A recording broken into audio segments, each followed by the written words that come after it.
हमर जीवन तमाम कि सरधा पूरा मोरे मनवा के ओके कि गोदा गोदा खाली फाइन गोदनवा ओ गोदा गोदा खाली फाइन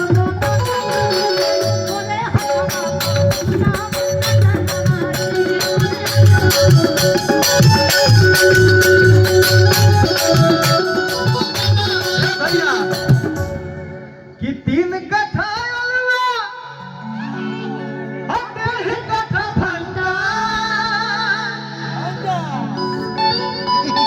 जातनी हम परदेश में कमाए कि सुनाए प्यारिया हो अजय कि न पड़े बाजार से लिया रे तर तर करिया हो तो बोला काका हमको वीर बनियाए जा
अगला साल अगर बुलावे के होई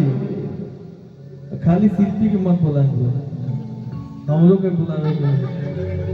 हां तो हम एकदम कह दें कि हमनी के बुक बनी जे खाली नहीं की क्लियर बात हो हां कि 3 कथा